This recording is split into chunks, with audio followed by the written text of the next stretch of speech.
All right, so we're live after you know we've been waiting for Dr. Drew for a week now, and we're happy that he's here with us tonight. Dr. Drew, thank you for stopping by on the corner to have a real talk with us. How are you doing? Well, I'm doing well. It's a pleasure to be back once again. I think last week we had some time change that affected us.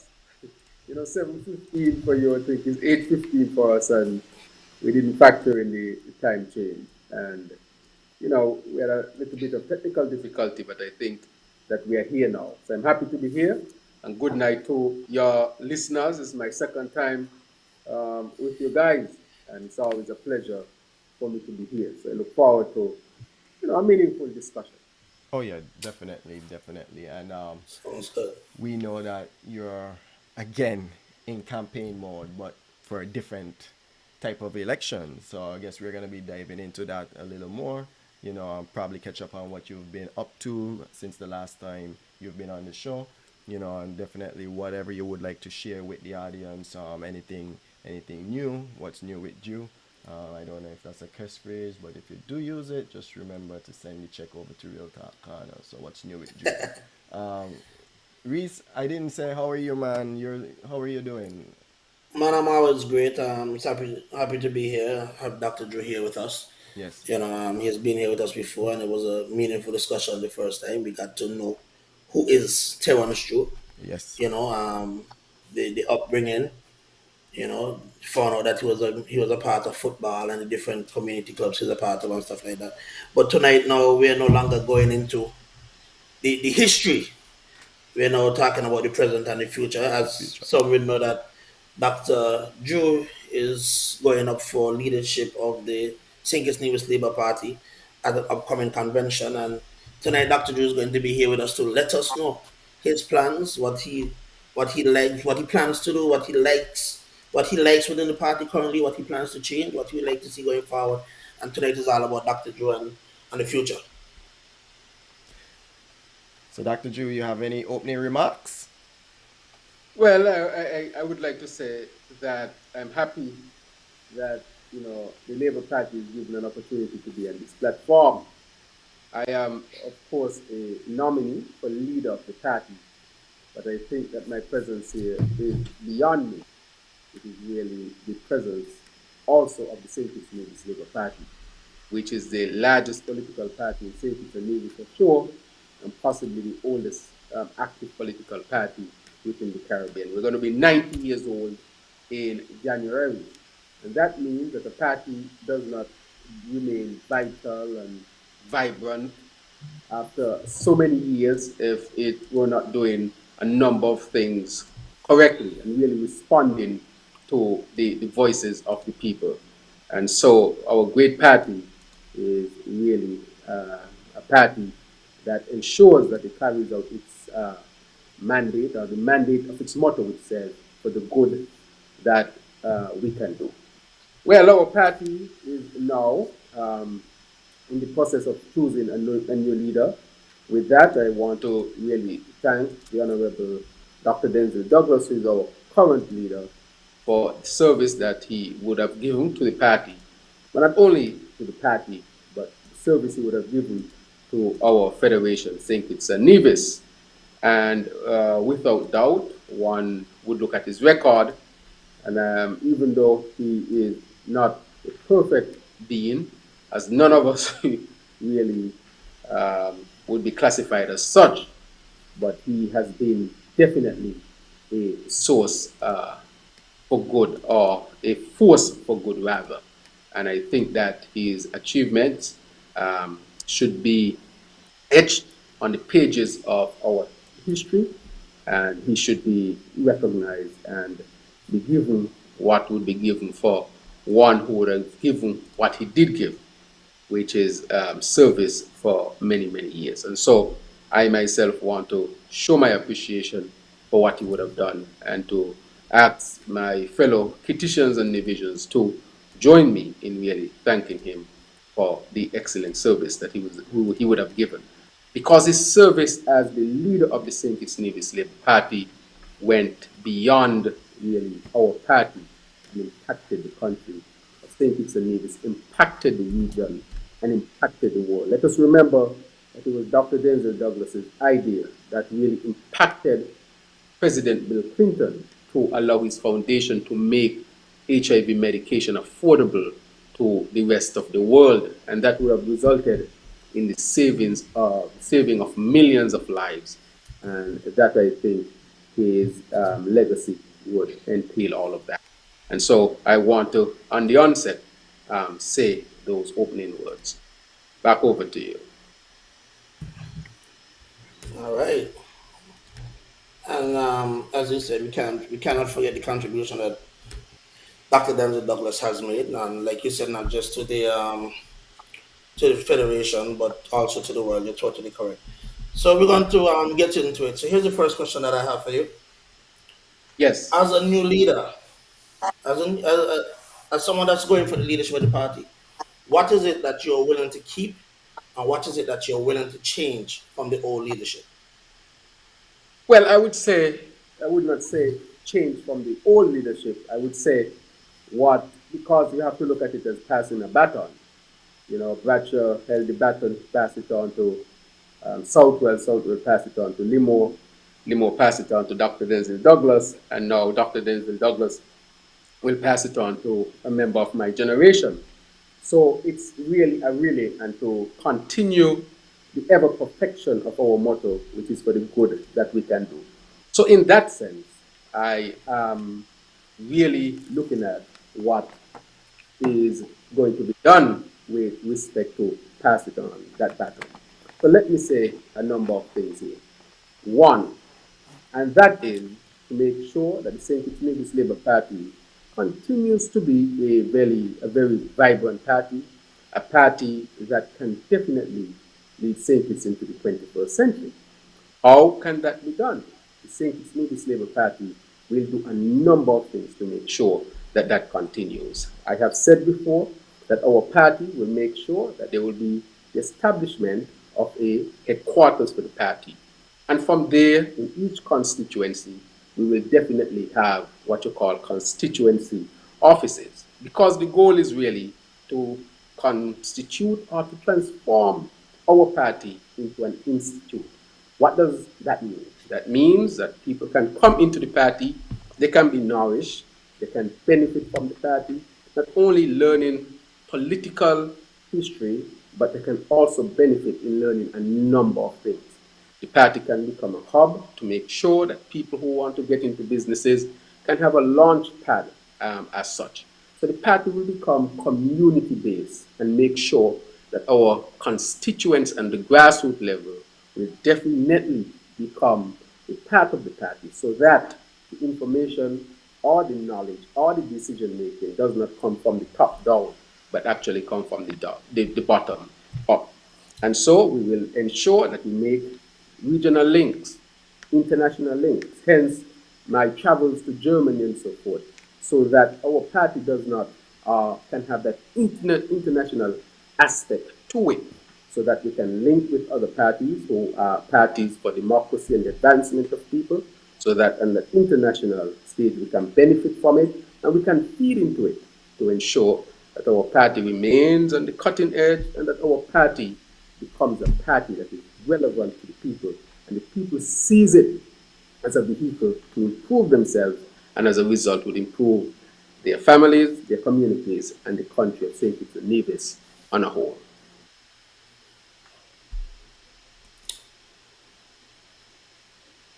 Wow, interesting. Right. Love the answer. It's a so well put together. I do agree with the establishing links. I totally agree with that. I think that in this world that we live in, you do need some form of links on the outside. So having those links established is a very good idea. Right. And with respect to financing, we are going to streamline the financing of the party so that the constituencies can have a direct lifeline. What that would do, that would ensure that the constituencies have the necessary resources that it would take for them to really flourish, for them to function at high levels so that they can meet the goals that they want to meet. So that would also be definitely that would also be part of it. And that, I think, would allow the constituencies to carry out its work within the communities and keep the party vibrant, relevant, and vital as we move into into our 90th year, being the oldest party possibly in the whole Caribbean, but definitely in St. Kitts and Nevis. Okay. So, Labor, the Labor Party is, you're saying, moving on to 1990 plus years. Yes. What does being a part of the Labor Party actually mean to Dr. Drew? I mean, there's other options, of course, but, you know, what does being a part of the Labor Party means to Dr. Drew? And also, you know, we're going to move into, well, what does it mean for Dr. Drew to become the leader of that party? Wh- Right. So, in a great sense, what does it mean to be a part of the St. Kitts Nevis Labour Party? You have to look widely and see how the human family is set up. We are social beings. It means, therefore, that we cannot exist on our own. It means that for the human being to flourish, he has to be in a society. That is what differentiates us a lot from the other members of the of the flora of the fauna of the earth, or the other kingdoms of the earth that we call the animal kingdoms. And what it means to me is that which organization, which social group will I join in order to carry out that social function? Which one will I join? And when you look at the St. Kitts Nevis Labour Party and you look at the foundational principles of the St. Kitts Nevis Labour Party, if you were to compare to the other parties in St. Kitts and Nevis, the St. Kitts Nevis Labour Party is by far the best of what we have to offer here in our federation. Why do I say that? I say that because of what we stand for. I also say that because of what we have achieved. So it has not been just lip service, but it has actually been the action of the St. Kitts Nevis Labour Party that has set the foundation for St. Kitts and Nevis. How has it set the foundation of St. Kitts and Nevis? When we look at the educational system, we were one of the first countries in the Caribbean to have comprehensive secondary education. And that is why today we can boast of a 98% literacy rate in St. Kitts and Nevis.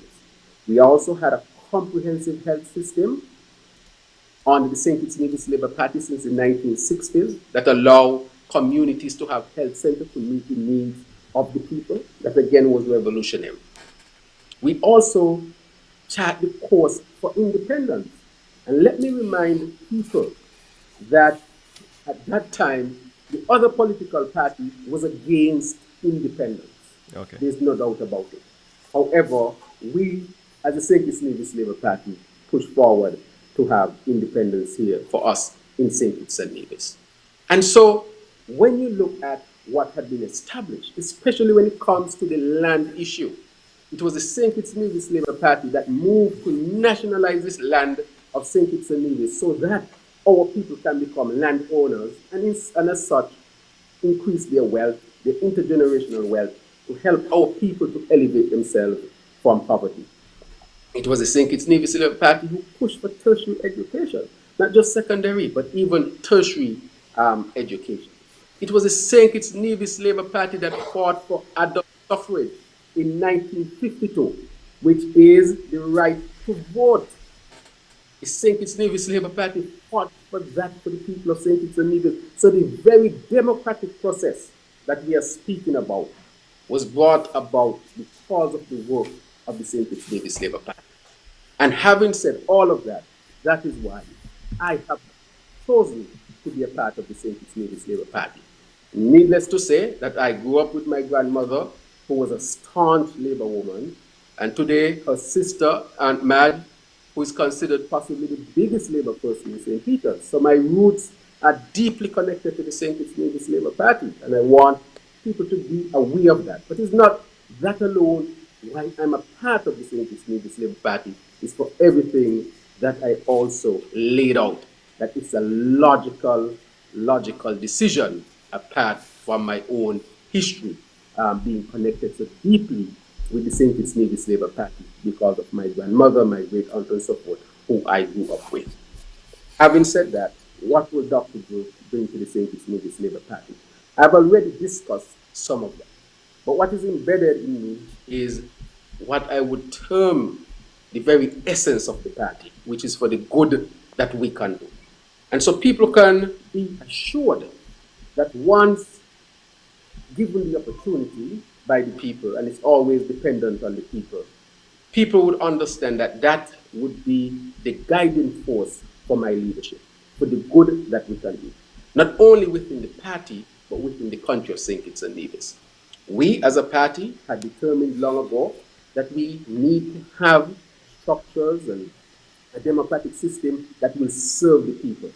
At any given point in history, there is a lot of work to be done. And that is why I say it is not just about improving on what was done in the past, it's about a baton being passed onward. Because any leader of any organization, especially the St. Kitts Nevis Labour Party, the perfected work to be done will never be completed in a generation. However, once you pass the baton, we expect that there will be a process that is ever directed towards the perfection of what we see. That is what we hope for. And so, what are the things that we want? Healthcare. Healthcare in the 21st century has to be better than healthcare in the 1960s. When you look at the healthcare system here in St. Kitts and Nevis, there's a lot of improvements to be made. And therefore, the principle for the good that we can do will guide that process to ensure that we have a health system that would respond to the needs of the people of St. Kitts and Nevis. When it comes to the educational system, the same thing for the good that we can do. What is the best or the better system that we can actually introduce and put in place to benefit our people and serve our people well for this 21st century? When it comes to the democratic process and to rid ourselves of corruption and nepotism, a system that is opaque and not transparent, open with integrity is lacking. The St. Kitts Nevis Labour Party and Dr. Drew is committed to the principles of the St. Kitts Nevis Labour Party to have a more transparent system, to get rid of nepotism, and to limit corruption as much as possible. Having done all of that, I think we set the basis for the country to grow and develop and advance. And I think that the people who have seen me for nearly 1 decade would quickly recognize that that the St. Kitts Nevis Labour Party is definitely the best option for St. Kitts and Nevis.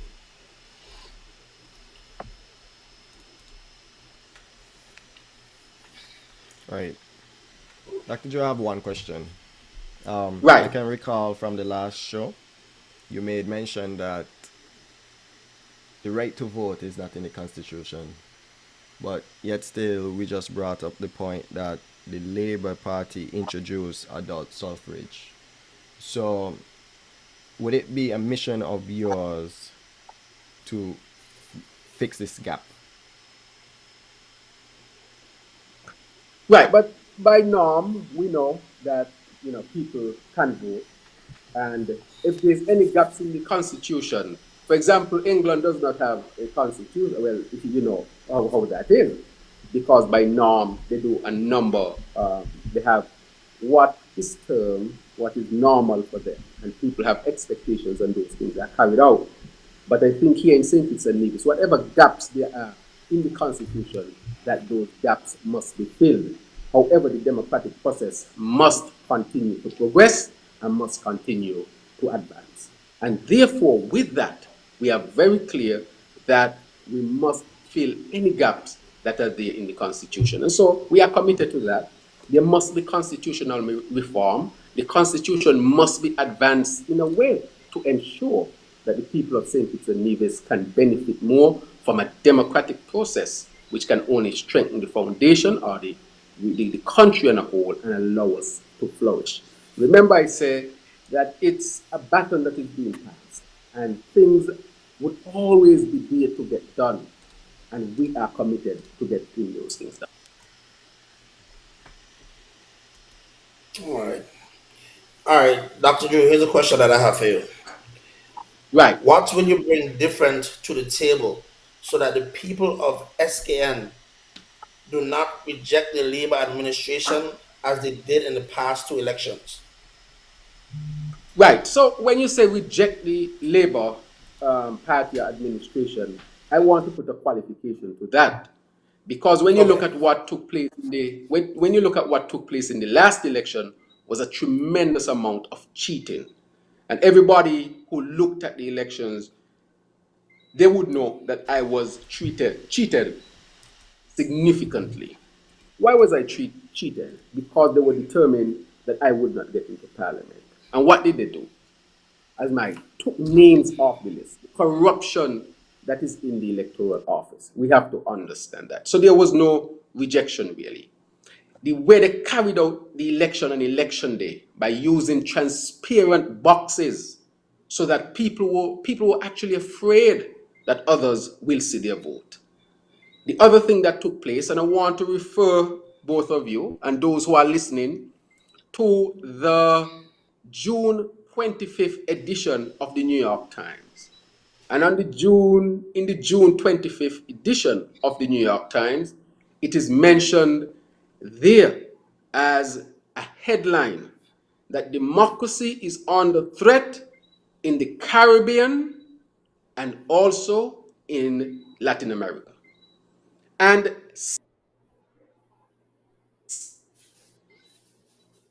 I want to refer you all back to that because I think if you look in the archives of the New York Times, you will definitely find that article. Because they said that the people of St. Kitts and Nevis did not have, or the St. Kitts Nevis Labour Party or the opposition parties did not have access to the voters as the ruling party. And one of is to deny contenders equal access to the voters. And those are not my words. That's a study that was carried out by the St. Kitts, by the New York Times. And the New York Times finding is found exactly in the 25th edition, well, the edition of the 25th of June, 2020. So let's put it that way. So the St. Kitts Nevis Labour Party was not rejected. It was subjected to systematic cheating, and the New York Times, an independent source in the United States of America, found that also. So that would be good if you can look for it and you can present it tonight so people can know the veracity of what I'm saying. So let's see what will be different. First, we have to attack these sources of cheating, and that is why I took the government to court. I took the government to court, and I also sought justice for the people of St. Kitts and Nevis. So it was not just about me, it was about the people of St. Kitts and Nevis. The systematic bribing that took place, the systematic methods of taking names off of lists, the type of boxes that were used, shutting down the opposition from having a proper campaign, those things must be eliminated because we know that the St. Kitts Nevis Labour Party continues to be the largest party in St. Kitts and Nevis. It has the most votes of any party, or has the highest number of votes of any party, and it's also a party in every election that continues to perform well. We were subjected to systematic cheating, and I cannot say that enough. So we'll eliminate that. I am committed to taking the government to court and challenging the government on the radio, on the streets, and in the court. Because if there is a level playing field, I will say no one can beat the St. Kitts Nevis Labour Party here in our federation. In 2015, we saw what happened. The other side were able to bring in their overseas nationals who would support them, while the St. Kitts Nevis Labour Party's efforts were frustrated, and we did not have the opportunity, of course, to bring our supporters in. These are things that must be acknowledged. These are things that must be seen. If the New York Times of the United States of America can call St. Kitts Nevis by name and say that democracy is under threat, I think it's time for our nationals, whether in St. Kitts and Nevis or overseas, to take a serious look at this. Because it is, how can we just sit and say, oh, there's no democracy in Afghanistan, and there's no democracy in North Korea, and there's no democracy in other countries. When it's far from us, we are able to see clearly that there is no democracy. But when it's home, The same standard that we hold these other countries by are the same standards that we should hold our country of St. Kitts and Nevis by, and say that a travesty to the democratic process took place during the last election, and that should never be. So Dr. Drew is going to ensure that the field is level to carry out the democratic process, and that alone will give St. Kitts Nevis Labour Party the opportunity once again to be in service at the highest level, to be in service at the highest level. For us, it's never about power, power, power. It's about what we can do to serve our people.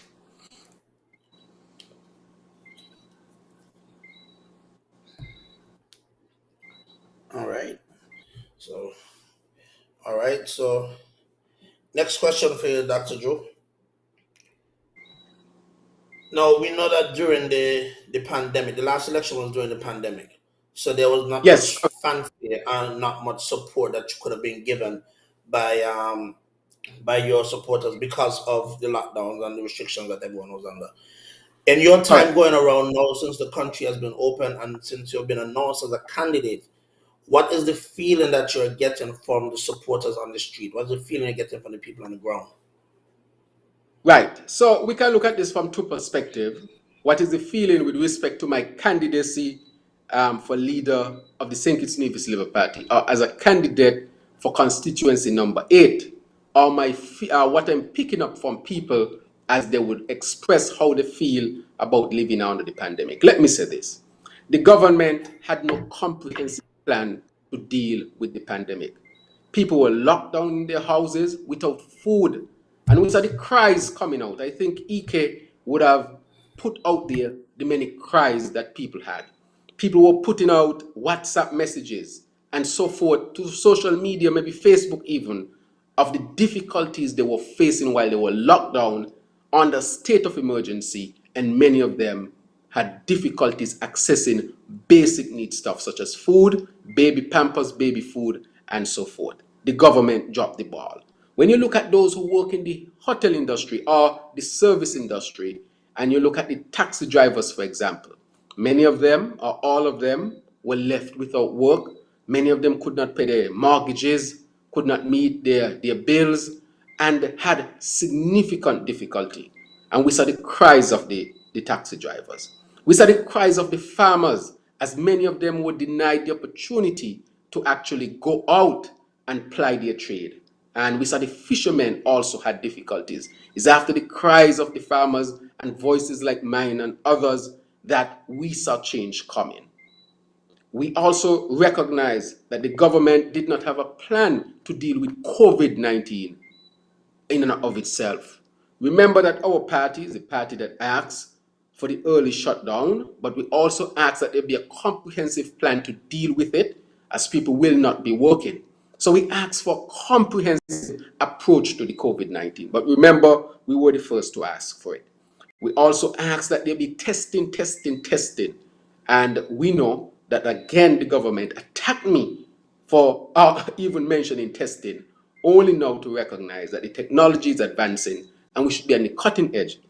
And so history would have absolved me. And so I want to say that the government dropped the ball in many instances, and the St. Kitts Nevis Labour Party would have had a better approach to it. And I have put out a number of plans point by point. The St. Kitts Nevis Labour Party has put out plans point by point how we would have handled the COVID-19 situation. But I would end by saying people suffered unnecessarily. I'll say that again. People suffered unnecessarily because of a lack of a comprehensive plan, and you had a new minister of health who came in and did not demonstrate the basic curiosity to learn what was taking place. And so the St. Kitts Nevis Labour Party would have done better, no doubt in my mind. Now, what are they saying with respect to my candidacy? I think there's a lot of enthusiasm around my candidacy. I have supporters who some people feel might be going too far, and I want to say to my supporters to, make sure that you conduct yourself in a respectable way. You can't determine what your supporters say, because people are independent in their own thinking and in their own mind. I have a strong supporter among many others. For example, Mr. Austin Edinburgh, and he has said clearly that he is not my spokesman. He does not speak for me. He speaks as an independent mind. I, of course, do the speaking for myself. He himself has indicated that he does not speak to me, for me. Those who know Austin will know that Austin speaks for himself. Whether you agree with him or not, he speaks for himself. And I'm glad that he made that clarification. However, I would like to say that supporters like him, especially Austin, I met Austin through the party, was introduced to me in 2013. He worked on the campaign, the party brought him in. I was fresh and the party brought him in 2013. He worked on the 2015 elections. After that, he also worked on the 2020 elections. He introduced our food package program, I can remember, at Kiss FM. He also was hired to go around and speak on behalf of the St. Kitts Nevis Labour Party. So I want to say to the people of St. Kitts and Nevis that the Labour Party has brought him in, and he had been a delegate at the St. Kitts Nevis Labour Party's conferences. So whether you agree with everything that he says or not, he had become an part and parcel of the party. And I want people to understand that. I mean, Austin is a political mind. He expresses himself. And sometimes some people like it and sometimes some people don't. I myself told Austin in the beginning that I did not like the fact that he was saying things about Dr. Douglas and not attacking Timothy Harris enough. And I want to make that clear here enough tonight, that those were my words to him. However, one has to understand he has been a delegate, he's a part of the party, he worked on the campaigns within the party, and so that is part and parcel of it. We have supporters in our party who may not say things that all of us may like, and I want to make that clear. There are people who call in and say, who are supporters of the party, who say things um, with respect to me, who said things with respect to me and said things against me. And I said to them, why would you do that? However, I come to recognize their positions. And once they're doing a political analysis and not attacking me personally, I love to be involved in political debate and political discussion. And I am open-minded, but I also have my positions, and I will be true and honest and upfront as much as I can, if people are the same, as much as I can, so that we can have a good political discourse. So it's not everything every supporter say that I agree with. And as I said before, I will speak on the issues for myself. And I would admonish all of our supporters to hold strain. I know that there's a lot of negativity going around, being perpetuated by the opposite side, because that side is really, really trying to destroy the St. Kitts Nevis Labour Party. And I'm fully aware of that. And that is why I'm asking our supporters to really not engage in these negative things that are being perpetuated by the other side, who really wants to see the back of the St. Kitts Nevis Labour Party. But they will not see the back of the St. Kitts Nevis Labour Party, because the St. Kitts Nevis Labour Party is the strongest party in St. Kitts and Nevis. And that is why I would say that our people, my supporters, many of them are enthusiastic about really my campaign. Even when I go through the constituency and I meet people who are even known supporters of the opposite side, they would say, Dr. Drew, you have given good service, and we have come to recognize that. And the last election demonstrated that I was able to create such a broad-based appeal in the constituency, that I was able to change the vote margin by hundreds, even though I could not canvass or campaign as I wanted, even though they locked down the country and prevented that, even though there was tremendous bribery that took place, even though they used transparent boxes, even though that they frustrate our people on election day. With all of that they did, I was still able to have such a dramatic shift in constituency number 8. And today I have a case in court, and we know that I challenged the DPP, because I'm not afraid to challenge the powers that be for justice. In the name of justice, I have never stopped, never, ever, ever, ever stopped to make sure that the people of St. Kitts and Nevis get the best representation that they can get. And I took them to court and I challenged the DPP. I challenged the magistrate. Remember when the magistrate had to remove himself from my case because I was not going to allow the magistrate, who was a known supporter of Pam, who also represented Pam, stood in a case against the St. Kitts Nevis Labour Party for Pam. And so he eventually recused himself. And I want to say he did the honorable thing. So I'm not bashing the magistrate at all. And then when my case came up, we saw that the DPP stepped in and he took over my case. And that is not right. That is not right. And that is why I'm saying that under the leadership of Dr. Joe, given the opportunity by the people of the St. Kitts Nevis Labour Party, these are things I will continue to challenge because we must not face another election like this. With respect to my candidacy for constituency number 8 in the broader sense, we have grown our support. The results show that.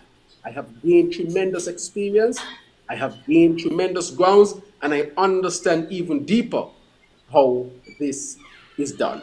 But more importantly, it is important to always have deep connection with the people. And let me say at this time that I want to thank my team who has been working tremendously hard with me, those of the past executive and that of the new executive who is working with me. Just Sunday we had our church service. Last week we had our walkthrough that we are actually planning to bring life and vibrancy to the constituency by the Labour team. So the Labour cause is being pushed in constituency number 8. So to wrap up this part of your questioning, there's enthusiasm within the party and there's enthusiasm within the constituency. And it's not because of just the name Dr. Joe.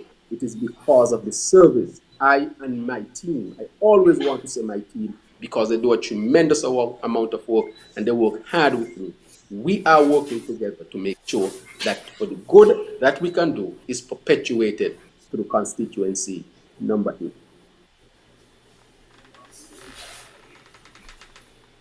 Dr. Joe, Yes. there is a question on the screen. It moved. Yeah, I think the question just moved. I brought it back. So Shante L. Brooks, she said to ask Dr. Joe, what did Joe asked you what he did, why they are saying he disrespected Dr. Douglas? Well, I have spoken extensively about how I feel about Dr. Douglas. If you look at my campaign message, and I hope that those who are asking, and you yourself might have had an opportunity to listen to it, of an 18-minute video that I put out, about 1/3 was dedicated to Dr. Douglas. But to be safe, let me say a good portion of it. Because in that, I highlighted the legacy of Dr. Douglas. I spoke about what Dr. Douglas would have done to convert St. Kitts from Devil's Island to number 1 in a number of socio-economic parameters here in the OECS and the Caribbean. Tremendous amount of work. Poverty rate when Labour got into power or office in 1995 was well over 40%. When Dr. Douglas left, it was below half of that. Tremendous work. When you look at the opportunity to own land, a tremendous number of persons were able to own land. Over 5,000 houses were built, and outside toilet and outside kitchen were basically eradicated. There are spots where they might be, but they were eradicated to a great extent. When you look at the opportunity to go on to university, me myself benefited from the policies that were put in place under his administration. I was able to go to Cuba, graduate, and then go on to do my residency in the United States of America and become a diplomat with an E for the American Board of Internal Medicine. Benefited directly from him. And that is why I'm saying that his legacy should be etched on the pages, the history pages of our country. And that is a deep respect that I have for Dr. Douglas. People know that when I started on the platform, he and I almost a decade now. How quickly time flies. I defended him, defended his legacy, came into the party when the party was fractured because we remember that members had left the party. And I took to the platform to fight for the St. Kitts Nevis Labour Party and to defend the good name of Dr. Douglas. I don't think that anyone has any doubt about my work with respect to that. And so my work stands for itself, and my utterance in making sure that the legacy of Dr. Denzel Douglas remains intact and that it is not clouded in doubt or anything else. Because we know that there are those who would like to eradicate his accomplishments from the pages of history. And if you look behind me, you see the face of Robert Bradford. Between 1980 and 1995, not even a street was named after our first national hero, His Excellency Robert Bradford.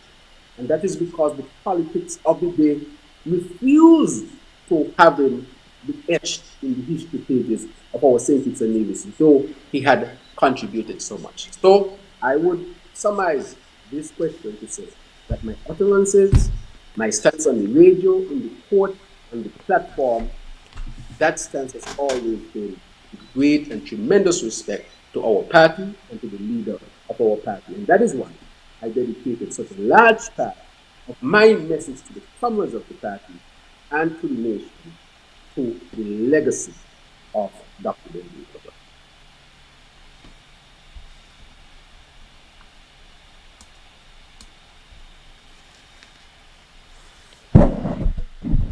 So, Dr. Drew, Yes.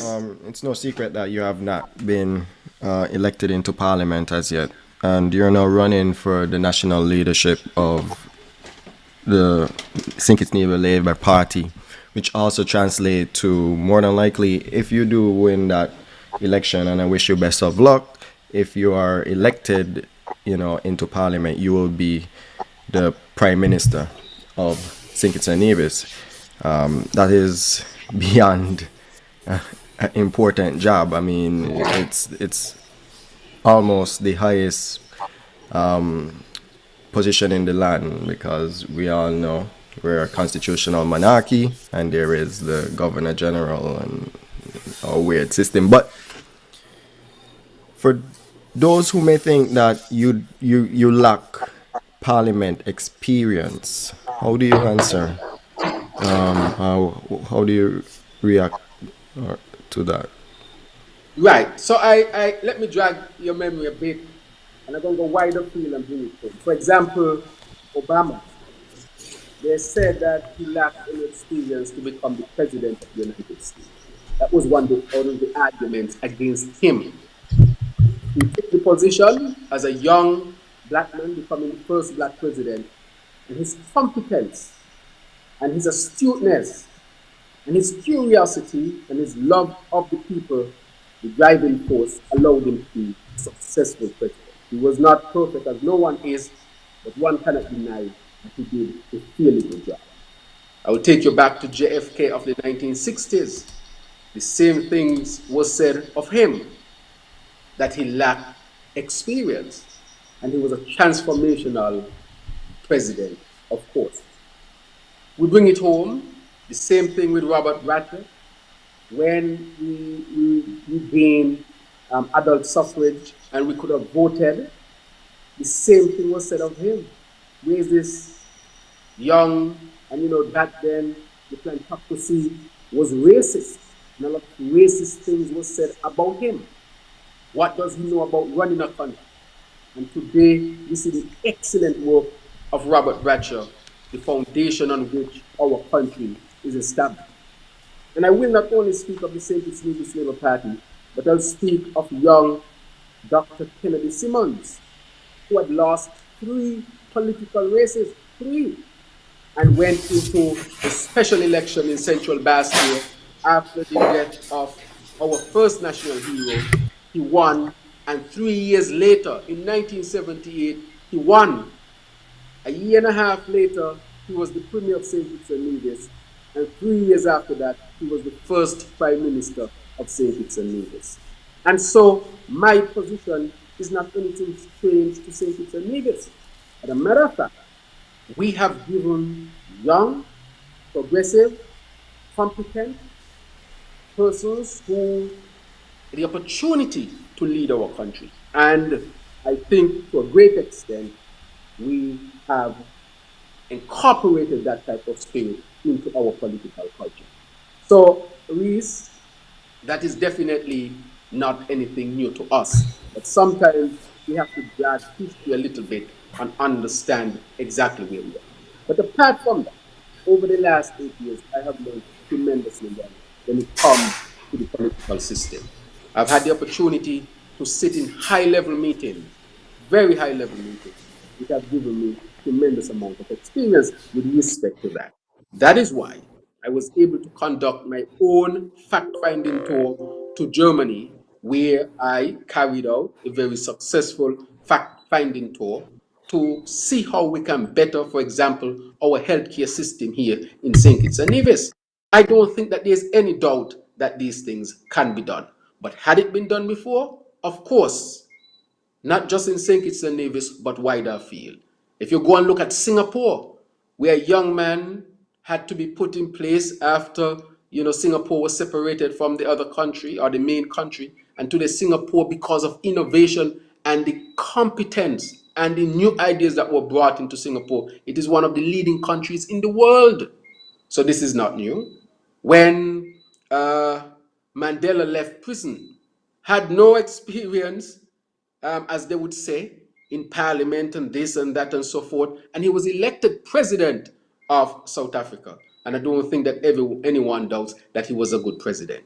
So we have had these instances, and sometimes when you bring somebody in new who is not totally contaminated with the system, can really forge innovation, newness, a fresh start, so to speak, and set the country on a new track going forward. In other words, it can be a good thing. All right, definitely, that can be a new thing, a good thing. One of the questions that we have, and this one came in from a viewer. They said, "What sets you apart from the other two individuals that you're going against? What sets you apart from Dr. Jeffrey Hanley? What sets you apart from Mr. Conrad Maynard? What sets Dr. Drew apart?" Well, I would say, let me start out by saying, by my other two comrades, members of the St. Kitts Nevis Labour Party, I have, a lot of respect for them. They are comrades. We are all involved in this process, and we, of course, want to espouse the best of the St. Kitts Nevis Labour Party. I have put forward my plans, my positions, and they too, in their own right, they would have put this forward. And I think it's for the people to take a look on what would have been put forward, and for the comrades of the St. Kitts Nevis Labour Party, the comrades of the St. Kitts Nevis Labour Party, to judge and to determine. They will represent what they will bring. I am not, I am just saying at this time what I bring, and allow the comrades to make those determinations. I would say what I bring. And what I bring is having a lot of experience on the platform, being in a lot of high level meetings and so forth, an understanding of things work to the point where I was able to carry out my own trip to a large country such as Germany. I would also say that I bring a tremendous amount of political capital, being able to broaden the base of the St. Kitts Nevis Labour Party. Why do I say that? I say that because if you look at my constituency race, in the 2015, we lost by 236. And in 2020, we were cheated, and the results show we only lost by 23 votes. We did not get any overseas voters, which means I had to convince a lot of people who were not voters or supporters of the St. Kitts Nevis Labour Party to support the St. Kitts Nevis Labour Party in constituency number 8. The base of the St. Kitts Nevis Labour Party is not sufficient to win an election. You have to be able to attract others from the other side. You have to be able to do that. You have to have that national appeal where somebody can say, I'm a PAM supporter, but because of who the leader of the St. Kitts Nevis Labour Party is, I will give my vote and my support to the St. Kitts Nevis Labour Party. That is what I bring. Not by words, but if you look at the numbers from the last election, you must agree that constituency number 8 under Dr. Drew and his team had a very, very tremendous amount of turnaround and was able to broaden its base and bring in those from the other side. I will bring that. That is the only formula under which any political party in St. Kitts Nevis can win, with your base and being able to attract others from from the other parties to come and support you. If you can't demonstrate that, if that cannot be done, then the St. Kitts Nevis Labour Party will not win the elections. And I bring that for the St. Kitts Nevis Labour Party. The other thing that I bring, and the polls have shown, that I am very favorable among the people of St. Kitts and Nevis, very favorable. The polls and the scientific analysis reflects what the people think. And the people think that Dr. Terrance is competent and will serve as a good leader for the people here in St. Kitts and Nevis. I bring to the St. Kitts and Nevis Labour Party those high numbers in the polls, and that is not my saying. Independent pollsters have said that.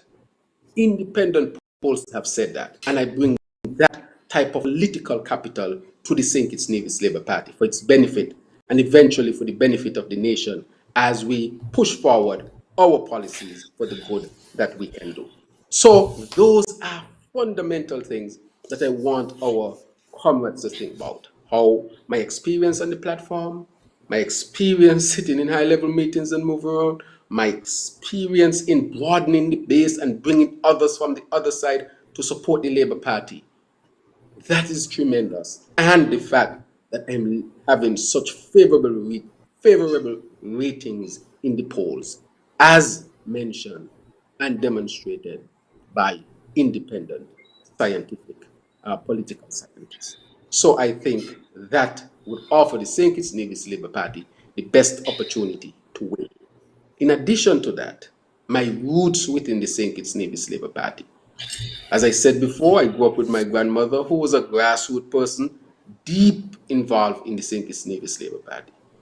And today I said my Aunt Vivian Saunders, the caller Madge, is still considered possibly the biggest Labour person in St. Peter's and have worked thus far tremendously hard for the St. Kitts Nevis Labour Party.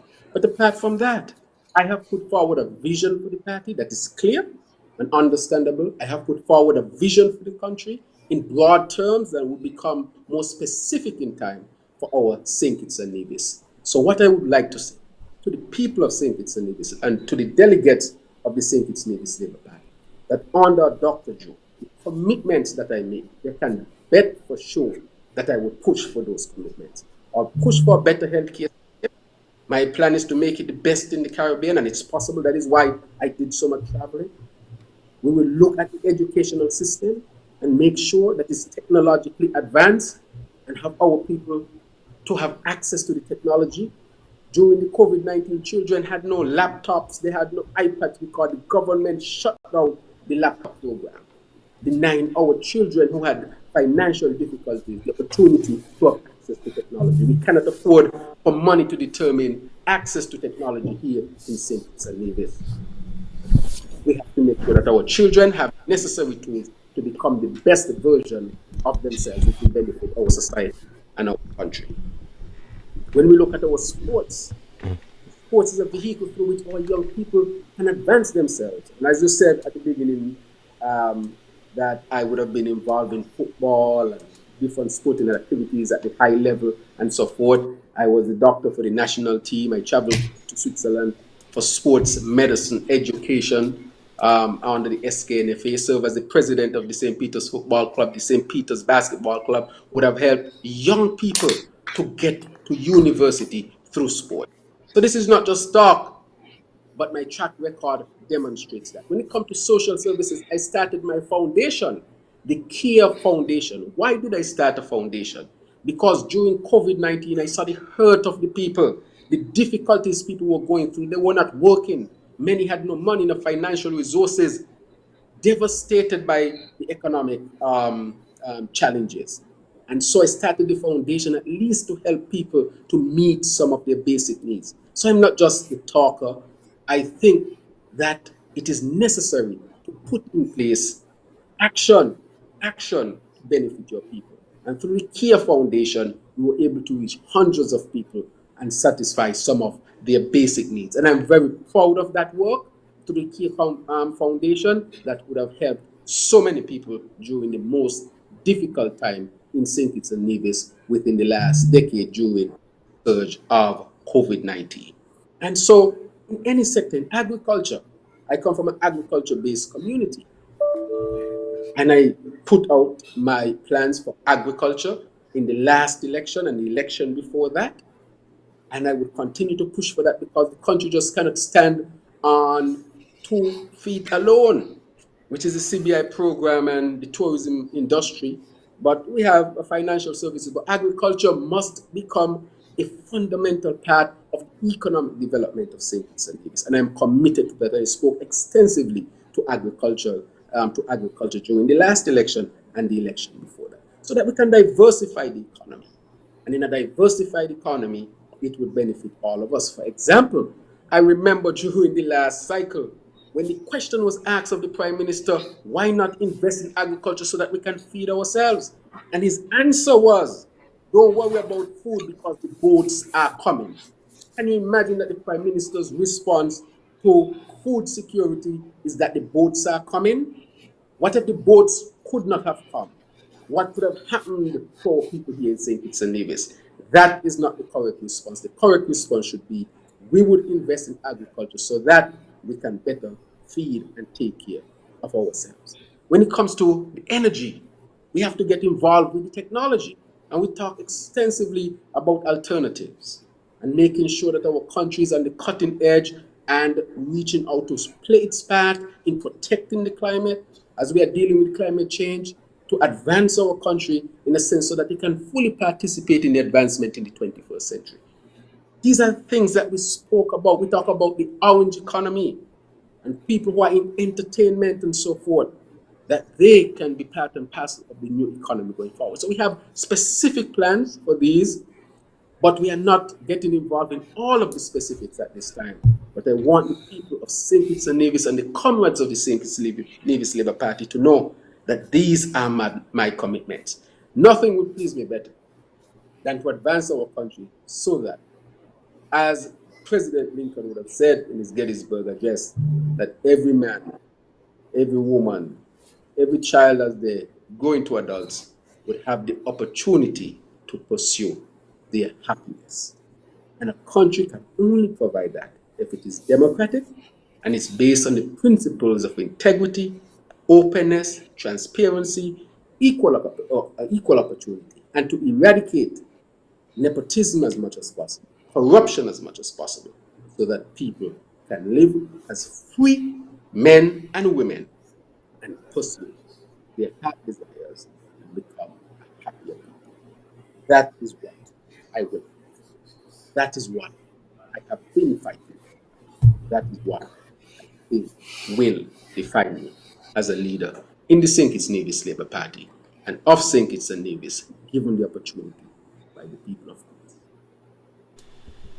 All right, Dr. Drew. Allow me to backtrack a little. We have not spoken about the process in which the Labour Party elects its new leader. I think that is something that is important for the audience to understand, the democratic process of the Labour Party. Right. Okay, yes, so we have a democratic process, and we have 8 constituencies in St. Kitts and Nevis. And from each constituency, you get 50 delegates. The delegates are the ones who would vote at the leadership conference for the new leader. The vote is by secret ballot, and every vote, people vote individually. And then there's a summation of the number of votes. So one has to not only be a member of the party, but one has to be registered as a delegate. And that delegate should be chosen by the constituency. And so once that is done, you go November 28th, you vote, the votes are added up, and then the leader is chosen. Now, that is the democratic process. And you're, of course, in the St. Kitts Nevis Labour Party, as the chairman still of the party, I want to reinforce that we have to make sure that the democratic processes are actually carried out. We want to make sure that people have the opportunity to vote. We want to make sure that every person who votes, that that vote is actually counted. And at the end of the day, it will be easily recognized that the St. Kitts Nevis Labour Party is the party that is most democratic, and the party that will ensure that democracy exists in the party, but also exists in the country. And so, in a great sense, we will make sure that all of this is actually done. So we'll continue to work hard and push further. All right. So you said that there are 400 delegates. So the winning number is 201, right? It's you don't need a percentage. You just need to have the most votes, correct? Well, at this point, yes. At this point, it is Okay. a simple majority that the Labour Party has been operating with. Correct. Okay. All right. Well, that sounds interesting. Sounds very fair and it's very straightforward. So I don't think that we should be hearing too much about this went wrong and that went wrong because it's only 400 votes. You only need 201 to win. So I'm liking the way that this process sounds. It's very transparent and it's easy for anyone on the street to understand. Well, Right. And so we will have information put out, because where there are gaps, I'm sure the party, I will, push for the party to make sure that those gaps are filled, and that the process is open, transparent, and the process is in keeping with our democratic principles. Okay. So one of the things that you just said is that you're currently the chairman and now you're going for leadership of the party. What do you think that transition is going to be like for you? Going from the chairman of the party to going now as a full leader of the party. Well, I think that is a tremendous leap. Being the chairman is more of an administrative role. But I think what would actually happen going from chairman to leader, one has to now set the political agenda of the party or participate as the leader to lead that. Of course, you would have the input, the valuable input of the other comrades of the party, the valuable input of the candidates of the party, the valuable input of the administrative arm of the party. So this is not a one-man show or one-woman show. This is actually teamwork. However, the leader is given the opportunity to lead this process. And I understand how it goes in terms of setting a political agenda.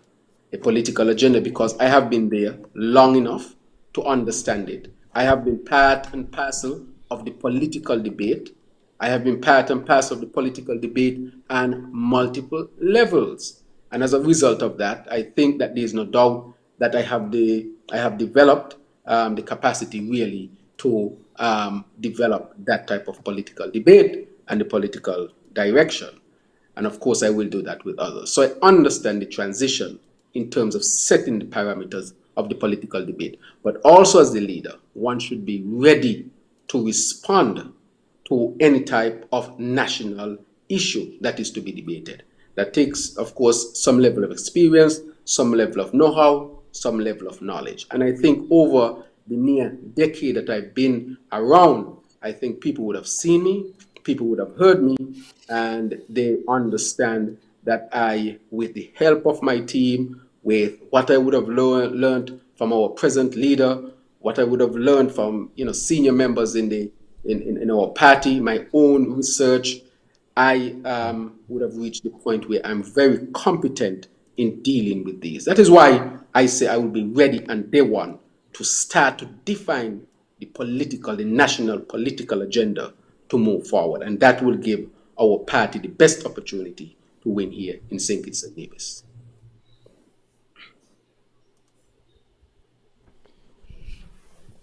All right, so I know you mentioned majority wins. The second runner-up is automatically the vice or deputy Deputy leader. part, party leader as well. Well, not necessarily, but for those who are running for national leader, you become automatically, if you accept the nomination, to be a nominee for the deputy leader. So that is a given. If you run for national leader, you are automatically also qualified as a candidate or a nominee for deputy national leader. That is a given.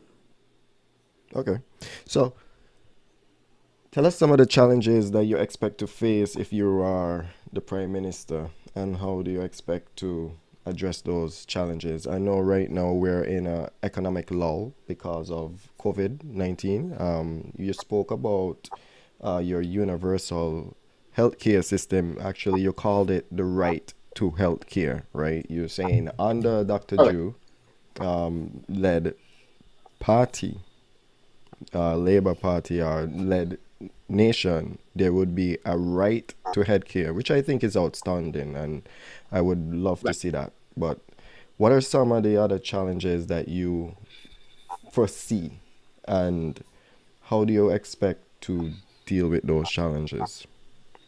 Right. So I think one of the most important, there are a number of them, but when you look at the top, maybe three or four, one of them is economic.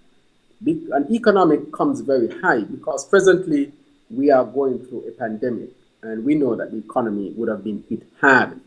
The people of St. Kitts and Nevis, they suffered, or we suffered unnecessarily, because there was not a comprehensive economic plan to deal with the difficulties of COVID 19. I think that is one of the first things that will definitely have to be put in place, a plan, a comprehensive plan that will deal with the difficulties of COVID 19. For example, there are people who are losing their electricity, their water, and I want to call on Sean Richards to end this type of practice. People's water is being cut, the electricity is being cut, especially when you're under a pandemic where there would have been a significant recession. We have had a serious recession here. The IMF said there had been a decline of 14% or more of the economy. When you have a decline in GDP of 14% or more, that means that if the government does not put a comprehensive plan in place to allow people from falling down to the dirt, people will fall. And so, one of the first things to be done is to make sure that there is a comprehensive economic plan in place to deal with the difficulties of COVID 19, which has not been done. That is a priority. The next one is the issue of governance. Governance. You know, you all remember Team Unity used to talk about good governance, good governance, good governance. And when you look at Team Unity, not one of the things that they said would be introduced to advance the governance of our country was actually introduced. That is what you call political hypocrisy. They said there would be integrity in public life. Up to today, they have not properly activated that in St. Kitts and Nevis. Because had they done that, neither John L. Powell nor Lindsey Grant would be candidates of, sorry, ministers in government and members of parliament as a result. Because you know about the case with the misappropriation of funds. They would have been put out of parliament. They would not have allowed to continue as ministers of government. In other countries where lawyers do these things, we see that those lawyers are being locked up. But in St. Kitts and Nevis, they are rewarded by becoming ministers of government. And integrity in public life that is enforced will make sure. So governance is an issue. They talk about getting rid of corruption and nepotism. But under this administration, we have seen more nepotism than any other administration in St. Kitts and Nevis. We know the instances of nepotism. They have become cliches in St. Kitts and Nevis. We have said the Prime Minister is the Prime Minister, his brother is the CEO of the Development Bank, his sister is the Registrar of the Court, his other sister is a magistrate in the court, his brother has been promoted in the prison. We know those things. And that is why we are saying clearly that we must understand how we must improve the governance of St. Kitts and Nevis. And that is why we will work hard for that. So the issues of the economy, the issues of good governance, and the issue of healthcare. And why is it healthcare is so important? It is because we are under a pandemic and people understand, if never before, that good healthcare is very important. Not only important, but possibly the most important for any country, because an unhealthy country cannot be a successful country. It all starts with the health and well being of the citizens, because the human resource is always the number one resource of any country. So I think those are the things to be tackled almost immediately to ensure that people can live better lives here in St. Kitts and Nevis. All right, all right, all right. Dr. Drew, we have a question here from the viewing audience. This one comes from Tanya Williams. Right. What are your thoughts? What are your thoughts on the leader of the party not being a candidate, so that the leader can focus on the interests of the serve the interests of the party? For example, fundraising and things like that of that nature.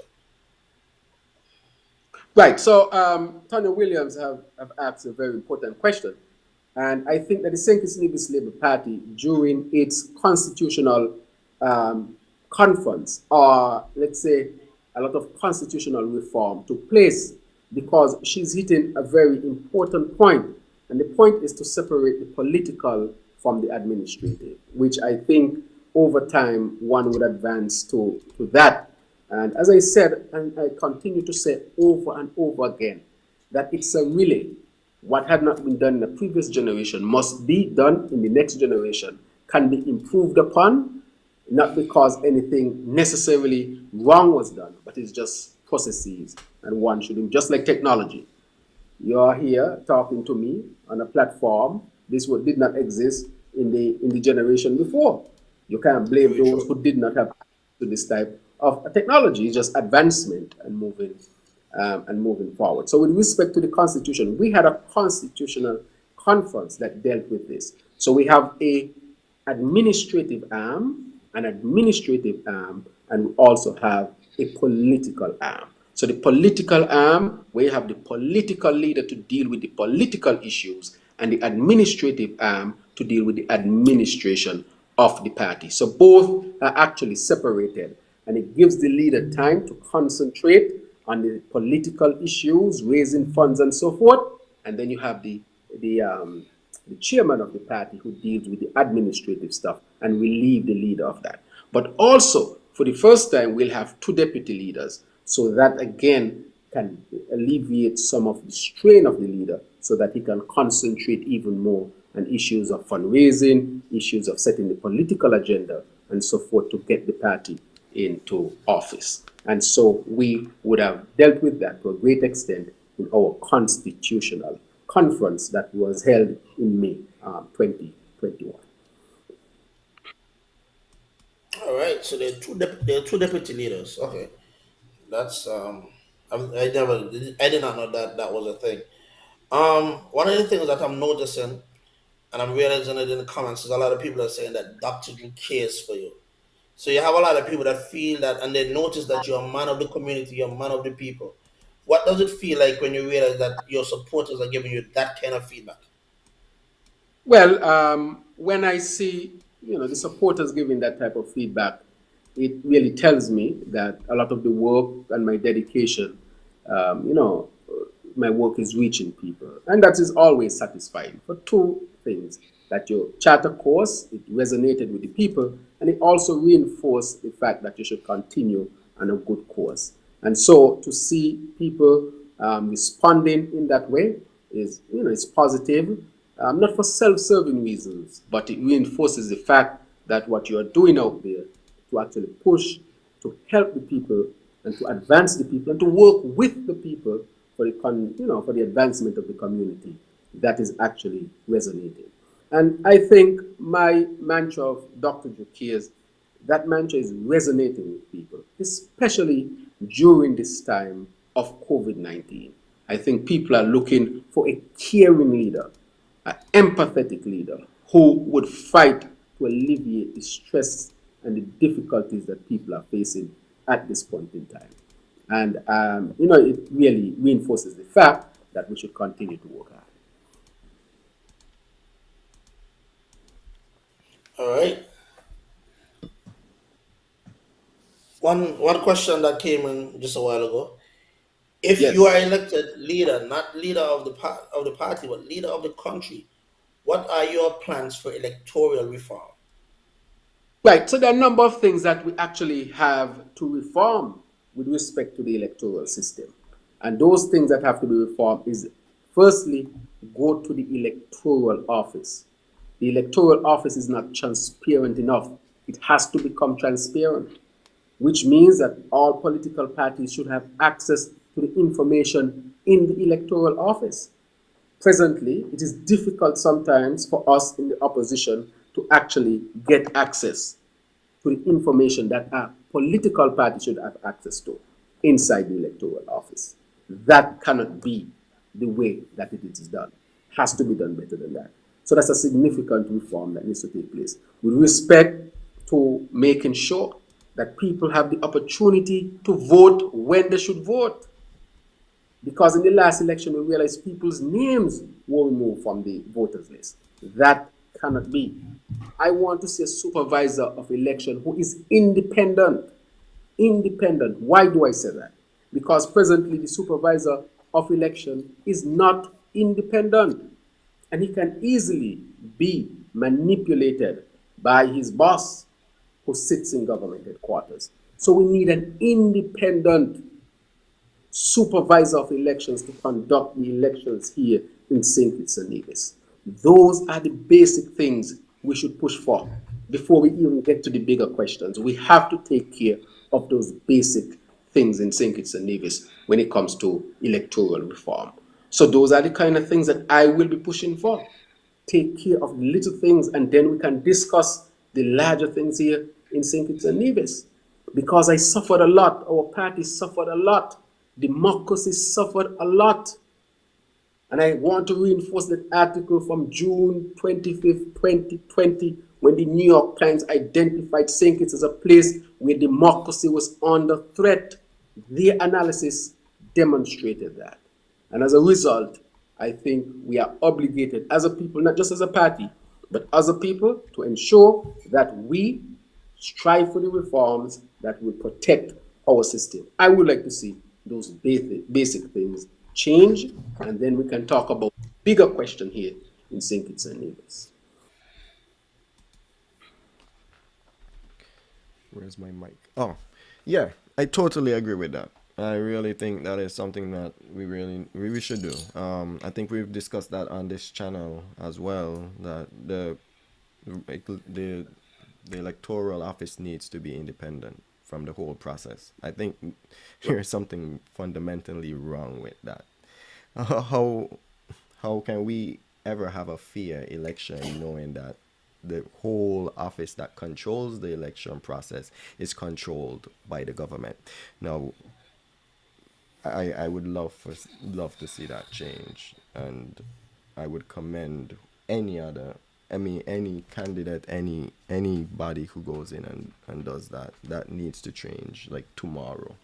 So Dr. Drew, you're here, and you have reached out to a great amount of people. You have been doing a lot of canvassing. How confident are you going into the 28th for voting day? How confident that you're going to be victorious? Right. So I would like to say this, that going into the 28th, you will expect a lot of enthusiasm from both sides. And you will also recognize that you can't control all of your supporters. You cannot, in a sense, tell them what they must say and must not say. So we're going to see a lot of enthusiasm coming out. And it is part and parcel of the democratic process where people have their own views and want to express them. You would hope that people would respect the democratic process, but it is part and parcel of that. So nothing is taken personal. But I have done my sheer work within the St. Kitts Nevis Labour Party.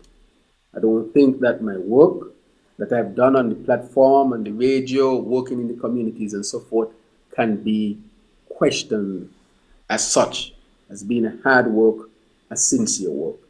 And I think that the comrades within the St. Kitts Labour Party would recognize that. They would recognize that I am positioned, well positioned to help to push the party forward. I am well positioned to help the party win the next general elections. And the party wins the next general elections, then we can put an agenda, people-centered agenda, an agenda that is centered for the good that we can do to help the people of St. Kitts and Nevis, to help our people here in St. Kitts and Nevis. And so I feel good going into the 28th of November. As I've said before, that I will make sure and push and let my voice be heard with respect to having openness, transparency, and to have persons who are supposed to be given the opportunity to be given the opportunity. We are supposed to set the standard here in St. Kitts and Nevis. We brought democracy to St. Kitts and Nevis. People are supposed to look at our party and see that democracy is truly being carried out.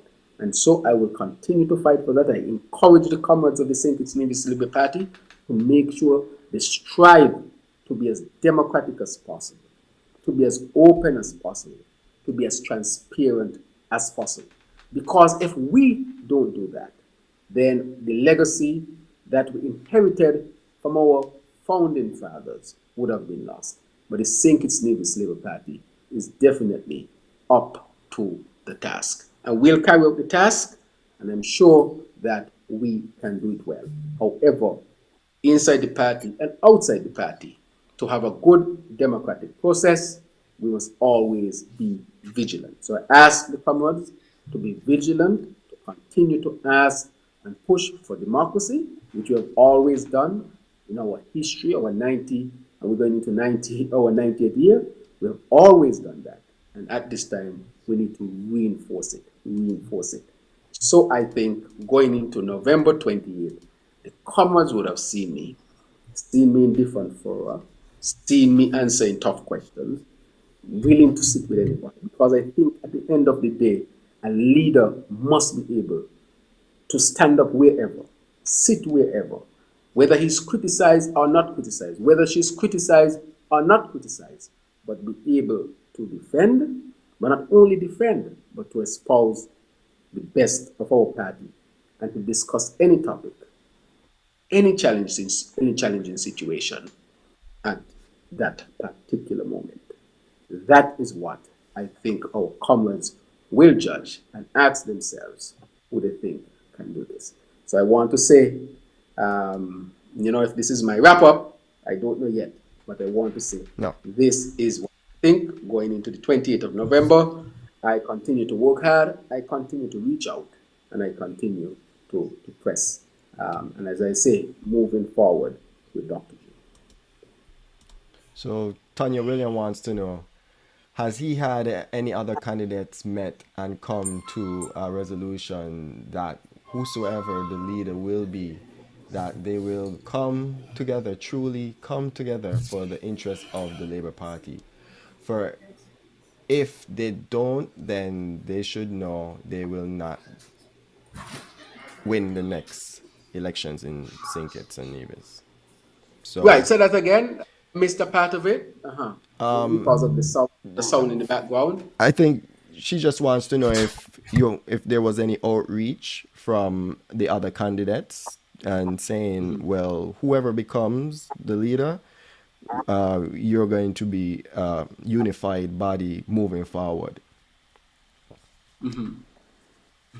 Right. So we will be a unified body moving forward. We'll always be a unified body moving forward. That goes without saying. And that is based on the fact that we will really have in place, we really have in place, the tenets of democracy being portrayed and displayed and so forth. Those things are actually important. So I think we are committed to the democratic process. And once the democratic process is carried out as we envisage, that will ensure that we are kept together. So that is the hallmark of the St. Kitts Nevis Labour Party. And that is the basis on which we will make sure that we hold everything together. Okay. And what does the elected Dr. Ju mean for the island of Nevis? Nevis cries for fair share. I don't know what fair share looks like. I know it's probably something based on the ratio of the population, but how will a Prime Minister, Dr. Ju, interact with the island of Nevis different to those prime ministers of years past? We've seen in the past where the political parties of St. Kitts only tend to come over the waters when it's in their benefit. So, being a Nevision, I would just like to know what are your intentions for Nevis? No, my intention for Nevis, I see we are one people. Let me put it that way. We are one people here in St. Kitts and Nevis. And because we are one people here in St. Kitts and Nevis, I think that any policy, anything going forward, should benefit both islands because we are one space, really. And what COVID 19 has brought out, and I know you're not here in the Federation at this time, is that because people couldn't travel, there was a lot of staycation. And people traveled a lot between St. Kitts and Nevis. For example, just last year when I had my birthday, I traveled to Nevis to spend part of my birthday. Took a speedboat, went over, had lunch at Sunshine here, there, and then back in St. Kitts. And a lot of people are actually doing that. So I think COVID 19 has actually brought us closer together. If there was anything good that could have had from it, it was that our country became more united, became a country that really functions as a closer unit. So I think, in a great sense, that that spirit will help to really determine how we function at the political level, making sure that we don't necessarily see ourselves as two separate countries, because under the Constitution there is a Nevis, but there is no St. Kitts. There is a Nevis and a St. Kitts Nevis, but there is no St. Kitts actually. Correct. That is quite interesting. And that is a question that people are looking at. Should there be a Nevis? And should there be a St. Kitts? And then a St. Kitts Nevis? That is a question that is actually being asked. But nonetheless, it will be based on a principle of respect. Of course, looking at ourselves as one space, as a people, and what benefits come to the people of St. Kitts should also come to the people of Nevis. And I think that would be the principle on which things will be done. Okay. All right.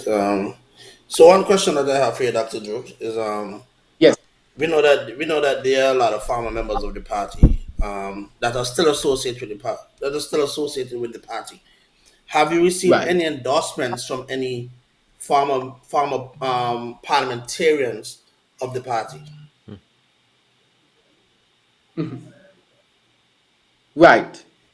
Well, I would say yes. I have received endorsements from wider field. People outside the party, people inside the party, people who are former parliamentarians, people and so forth. People of all kinds. But what I would like to say with respect to all of this, what would I bring to the St. Kitts Labour Party, is to widen the tent and broaden the tent. Because when you do that, you allow a lot of people to come under the tent. The St. Kitts Labour Party need to have what is called the welcome home agenda. Welcome back home. For those who would have left us, we are saying now under the leadership of Dr. Drew, given the opportunity by the comrades, of course, that we have to welcome home our comrades who left. Why is that important? If we don't go through a process of truth and reconciliation and welcome home our comrades who left, the St. Kitts Nevis Labour Party cannot win the elections. I want to reinforce that. And all those who would have left, I want you to know that under the leadership of Dr. Drew, you are welcome back home. Of course, there has to be a process through which all of this must go. But the broader question is, they must be welcome back home. And those who would have been former parliamentarians, who would have left the same party, who would have been brought back. Remember last election that at one of our virtual meetings, Dr. Douglas sat with Mr. Dwyer Astafan and Mr. Sam Conda. And he said to the nation that they were reconciled and they were welcome back home. We have to bring back our people to the St. Kitts Nevis Labour Party, reconcile our differences, and build back better. I am committed to that process. I am committed to that process because if we don't do that, the St. Kitts Nevis Labour Party cannot expand its base and will not win the next election. So I'm saying to the comrades who would have left that you are welcome back home. I have an open door policy. Speak to me. I show that others you can speak to. There is a process, of course, but you are welcome back home to labor, so that we can once again build back better and become and continue to be, rather, the greatest political force in St. Kitts and Nevis. All right. Now, you just made a statement. We have to tackle this statement. You said that all are welcome back. Now, the question that I have for you, does that include the Prime Minister, Dr. Timothy Harris? Because you said that all are welcome back. Right. So in the last conference, as I said, there were conditions put down in the St. Kitts Nevis Labour Party. Let me tell you the issue with Dr. Timothy Harris. He left the St. Kitts Nevis Labour Party. He was fired and kicked out of the St. Kitts Nevis Labour Party because he was actually working to undermine the St. Kitts Nevis Labour Party. Mr. Sam Conda, ambassador, former minister, resigned. Dwyer Astafan also left in 2015. But for whatever it's worth, it is said in the party, and the Constitution defines that in that sense, the way he went about trying to undermine the party, trying to destroy the party from within. Therefore, the St. Kitts Nevis Labour Party, having anyone who tries to really destroy the party from within, I'm not talking about the comrades who said, you know what, I have a difference with the St. Kitts Nevis Labour Party and I'm leaving. This is a special case because you're trying to destroy the party from within.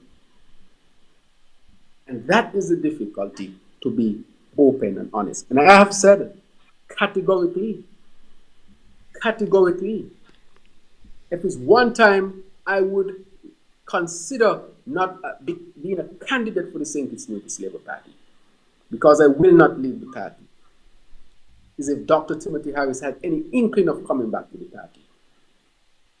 I don't mind that there are disagreements with the party and one might leave the party because of a disagreement. I can respect that even though I disagree, but that can be respected. What I cannot respect is that you are in the party and seeking to undermine the party and destroy the party from within. I had said that in 2013.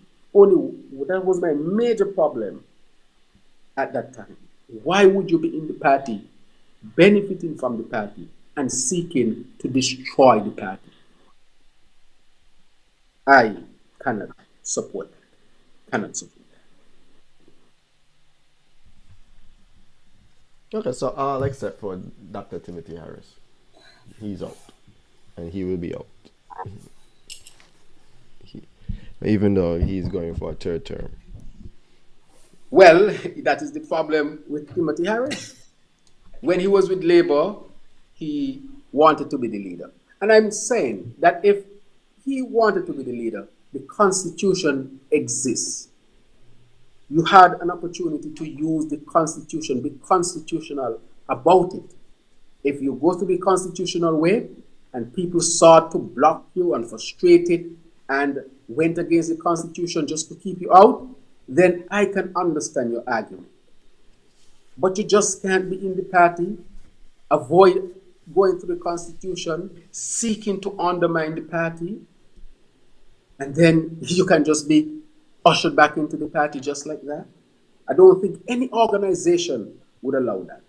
Not even Satan can wheel himself back into heaven. Can he? Maybe. Can he? Cannot. The full, the full Right? story. You and I who are fallen, we can wiggle ourselves in by doing the right thing. Because we're not trying to undermine the order of heaven and to bring down heaven. So there are two different things here. And that is why I'm saying that he cannot be allowed back into the party like that. All right. So you asked another question. Go ahead. What was it? Was it me? No, I didn't think I had that. No, we didn't answer the other question, but that's what it was. Okay. Oh, okay. Oh yeah, it was the follow up from the first part. Yeah. The welcome back everybody and the open arms Right. policy. We had to Yeah. ask because Yes. when you were on the show, you did mention the undermining and all of that. That Right. yeah. So we just wanted to see if anything had changed. No, nothing has changed. Okay, My no. position with Timothy Harris is a principled position. It's a principled position. All right, all right, all right. I don't know, Reese. Do you have any more questions for Dr. Jew? I don't know if anyone in the audience has any more questions for Dr. Jew. We're rolling up on 9 o'clock, where we usually sign off. So Yeah, it's coming up to 9 o'clock on our end, which is 10 o'clock on Dr. Drew's end. correct, yeah. And so Right. it's usually Yes. it's usually around that time where we get ready to wrap it up. But with that being said, Dr. Drew, Yes. use this opportunity as your opportunity to make a plea to Wait, your wait, wait, wait, wait, wait, wait, wait, comrades. wait, wait. Hold on, hold on, hold on. One more. Maybe one or two more questions. But Dr. Jew, are we going to see a debate between the three candidates for the Labour Party leadership at any point in time before the elections, where the three candidates stand on the same stage, fed questions by the moderator, our moderator, and let's hear your views on the spot? Right. So we have an electoral commission that is in place, and the electoral commission, set the parameters for a number of these things. So that's a question that I wouldn't be able to answer readily at this point in time. But you But don't let me see. say, Go ahead. Go ahead. right. I mean, you might have a legitimate question on it, but that is the electoral commission is still in the process of putting many things together, making sure all things are in place and so forth. But I have been asked that question by a number of persons, with respect to that type of thing. So that would be a question I cannot answer at this time. Nonetheless, I would say that we are meeting with the constituencies and we are putting our case forward. And we have certain principles on which we do that, that we do it with good camaraderie. Because after November 28th, we have to remember that we have to live together as a country. So we will not do anything to undermine, to undermine us. So Well, I see that as a progressive move forward, so I just hope to see something like that. I actually hope to see that on different fronts, but seems right. like our politicians shy away from it. And Right. So last election, I clearly asked Stephen Hamilton for a debate, and he refused to debate. So I am not shying away from debates at all. If you have ministers there, they want to have open debates like that, then they can be open. I know you're going to the house and you're giving bills. Those debates are really, uh, in a sense, determined. When you have an open debate, any topic, anything can be brought forth. So I had asked for that. That did not happen, and I'm not afraid to debate anybody else from the other side. I think that right. We'll get you the you, opportunity you broke up to a little see. bit there. Right? Can you hear me now? Let's try again. The last thing I heard was Right. yeah. Right. So I said I have not shied away from debates at all. Okay. Actually, during the last election cycle, I had asked for a debate with Eugene Hamilton, and he never accepted the offer. So let me say it that way. So I have not shied away at all. I think that at some point, those who are vying for, to be in office, they should go before the electorate in a head-to-head. That is a possibility that can happen. Whether it's happen now or later on, but at some point we would have to get there. Okay. Well, and your shirt is next gen labor, Next gen labor. and Next gen labor. I'm trying to fully understand what is the concept of next gen labor versus labor of the day, and what is your place in next gen labor or bringing forward next gen labor's principles. And I Right. do, So there is no right. So there's yeah. no next gen labor in a broader sense. There's no next gen labor versus the present labor or the old labor. It's one labor. What I've said before, and I reinforce the point, is that next gen just means you're taking it to the next level.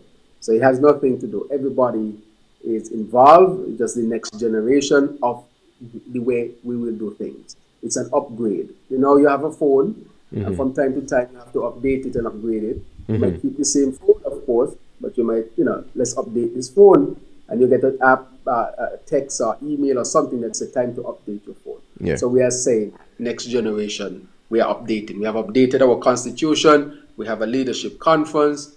We are upgrading our policies going forward and Okay. so forth. And guess what? It doesn't mean a next, exclusion of anybody. Everybody is allowed to be a part of creating that next generation of advancement.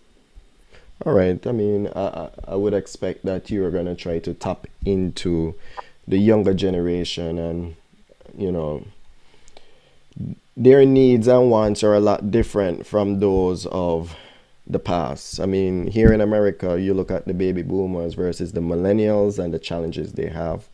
I'm not certain if we've identified the challenges between the generations in St. Kitts and Nevis and how we can aid the younger generation in moving forward. A lot of those younger generations are of the entrepreneurial mindset, and also you hear the cry of lack of jobs and education opportunities are a bit limited, and also how are we going to take the country towards probably a more STEM approach, as well as introduce a more modern day agriculture, and because it's important that we need to feed our country, right? And the other thing, I mean, I think that's it for me. I think I just needed to Right. say So, that. right. So I'll wrap up now Hmm. because after I have a next engagement, I spent, you would appreciate, a lot of time with you, and I was able to answer a lot of questions. Hmm. I sure you can appreciate. I'm sure you can appreciate. So what I want to say as I wrap up is that, every generation has its challenges. Every generation. And every generation, you have leaders who the generation would choose to help to lead that generation. Has nothing to do with age, but has to do with competence. And if you look at any country in this world, you would recognize. And if you look at and so that is where we are heading at this point. So the St. Kitts Navy slaver is heading into that next gen era. All are welcome to be a part, and none is excluded. Right? So we will find the answers to the challenges that are there. And where there are no answers, we will seek to find answers, collaborating with our comrades, with our citizenry, and so forth, with people in the region, people outside, so that we can find the best solution to the challenges that we face as a country. That is a principle on which I will seek to lead, given the opportunity by the comrades and the people of St. Kitts and Nevis. So I'll wrap up by saying to our comrades to take a close look at the St. Kitts Nevis Labour Party, who are the opportunity, who gives the St. Kitts Nevis Labour Party the best opportunity to get the St. Kitts Nevis Labour Party back into office. Look at the number of parameters that you have to look at to determine who you would choose to do that. So I want to ask the comrades clearly to ask the comrades for their vote, delegates, on the 28th of November 2021. And as I've said, I have an open door policy, a welcome home policy, a policy which is to build even greater than what we would have had before, so that our party can once again implement the principles of its motto, which says, for the good that we can do. I'm asking you for your vote on November 28th, 2021. And so, Reese, I would like to say to you and, of course, the co host, it was a pleasure for me being here. I want us to agree on one thing. I spent a lot of time with you. You would agree with that, would you? Definitely, Yeah, and I definitely. answered as many questions as I could have answered because I don't shy away from it. Yeah, yeah, definitely, All right, definitely. good. So we agree on that. So I'm happy that you are We do. satisfied. Uh, Well, it is all late. right. Yeah. So It is late. thank you all very much, and that will be the end of my presentation. And I now turn it over to you all. All right, Dr. Drew, thank you a lot for stopping by. We appreciate you and good luck. Good luck. Sound like you have a sound plan, and maybe one day we'll see you as the Prime Minister of St. Kitts and Nevis. So, Be God's will and the will of the people that can be a possibility. all right, Thank man. you very Yes, much. All sir. right. Yes, sir. Good All day. right. All Thank right. you. Bye, Thank you. guys. All right. Thank you. All right, Reese. All So, right. we had a lengthy discussion with Dr. Drew, and Definitely. A good discussion. A good discussion nonetheless. May have taken some time, but he definitely, like he said, answered our questions. Never shied away from any question, and you know, you have to give him credit for that. He has what appears to be a very comprehensive plan, and he's going into the 28th with a lot of steam. As you notice in the comments, you see a lot of people saying Drew cares for you and Dr. Drew is the man and things of that nature. So it's been real good. It was good here with him, and I'm hoping that our viewers enjoyed the show. They enjoyed his presentation tonight.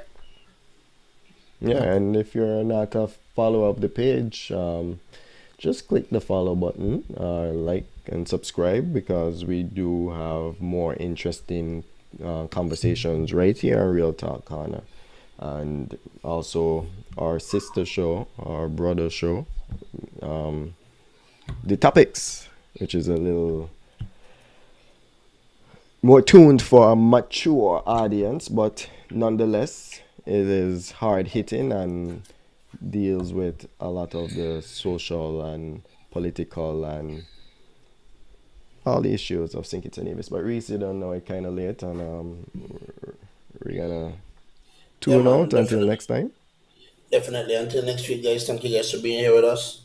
Blessings. All right. Dun, dun, dun, dun, dun, dun.